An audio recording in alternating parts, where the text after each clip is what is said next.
téme obchodovania s ľuďmi robíme tak tréningy, ako aj také kratšie workshopy alebo informačné sedenia.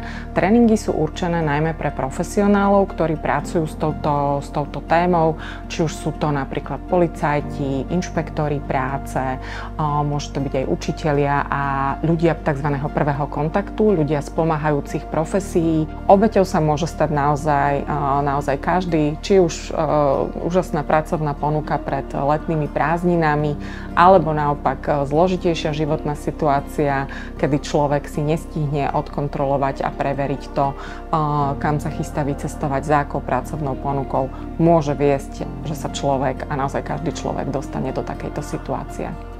Naozaj je to taká skrytá téma a nedeje sa takým spôsobom, ako možno by si ľudia predstavovali. Nedeje sa to únosom v dodávke alebo nebýva prítomné časté fyzické násilie, ale jednoducho skôr nejaké psychické násilie, zlá životná situácia, vyhrážky, klamstva a podvody, ktoré človeka udržiavajú v takejto situácii a vlastne je tovarom v rukách obchodníka a vlastne vykonáva preňho prácu zadarmo.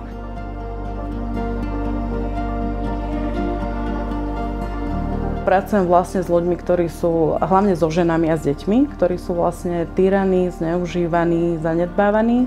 Viacej zraniteľnými ich robí vlastne hlavne to, že žijú ako keby v takomto patologickom prostredí už dlhší čas. Tým pádom sú dôverčivejší k ľuďom, ktorí im prejavujú nejakú náklonnosť, nejakú lásku, sú k nim milí. Je o tom určite dôležité hovoriť, aby sme vedeli predchádzať nejakým možným následkom, ktoré môžu nastať. A treba si dávať pozor už v tomto svete sociálnych sietí. Prevencia v tejto téme je veľmi dôležitá. Je dôležité o tom hovoriť a hlavne nebáť sa o tom hovoriť.